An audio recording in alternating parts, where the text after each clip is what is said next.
So this is what you're working on at the moment? At the moment I'm working, this is very much preliminary. It's a luxury vehicle for a car company in Asia. And these are some quick concepts, like I said, preliminary concepts in the vein of the Rolls-Royce or the Bentley, high luxury. And it shows usually I give a 3/4 front view, 3/4 rear, a profile, just to get the ideas, and then front view, rear view, and we take it from there. And there's another one that is a little class below that.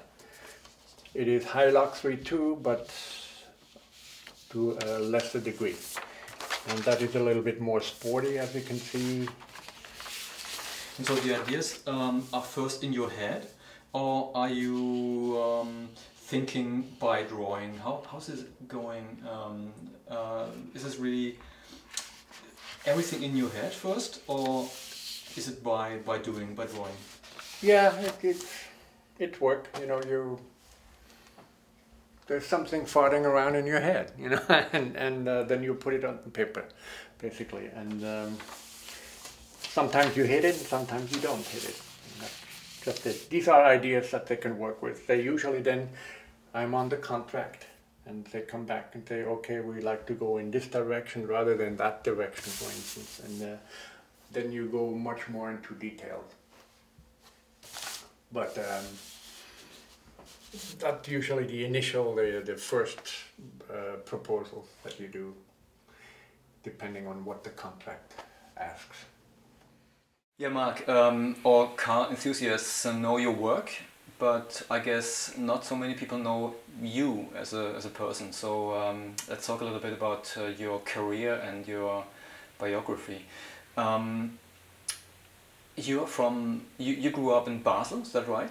In Basel, yeah, in the Schweiz, in Switzerland, and went to school in Muttenz, actually, and went to school, made my apprenticeship in Basel, and after I graduated, emigrated to the US. Why did you go to the US?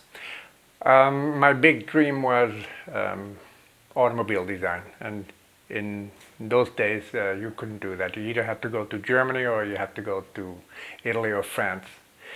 I didn't like that option at all, and I was very much impressed in the late 50s of those huge chrome boats that the Americans produced with the big fins reaching to the sky. I was very much impressed by that, and that was my dream, to come over here and I mean, it sounds easy, but I guess it wasn't that easy. How did you know about the schools, or how did you know about the schools here in the United States? How did you make it here? I just wanted to do it. I had a brother who lived in LA, and so we lived together for a while at the beginning. And then I went to school.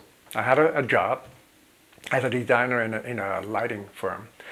And then I went to school at night to Art Center College of Design in Pasadena at the time, and I just wanted to do that. I could not do that in Switzerland, but over here I could, and I was very determined to do that.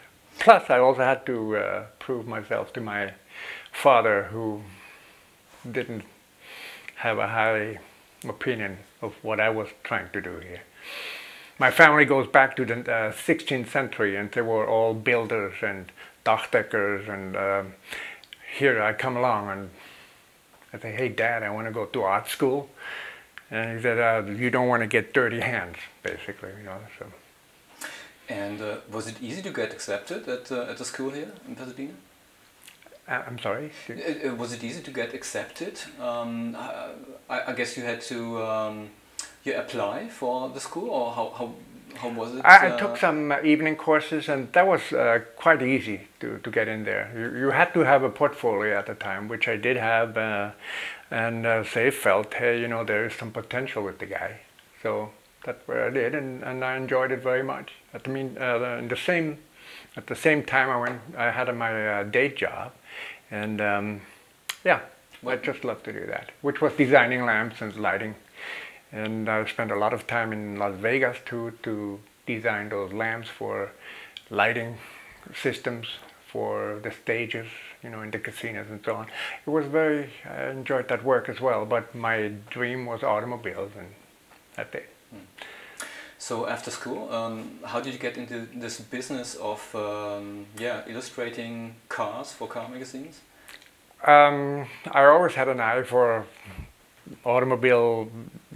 future automobiles. Not so much. I do respect classic cars, of course, old timers and so on, but my thing is the future cars, and that to me is much more challenging because of the new materials, new ways of doing things, and that's what I wanted to do. And I was invited by Road and Track magazine, an American magazine, and to come to design what I think would be the next generation, blah blah blah, and obviously the readers liked that, and so it developed into something that more and more magazines were interested in my work. So all in all, over 50 magazines worldwide. I did some work on a regular basis, and I'm considered to be the grandfather of the spy shot, or the El Koenig photos. Yeah, you know. yeah.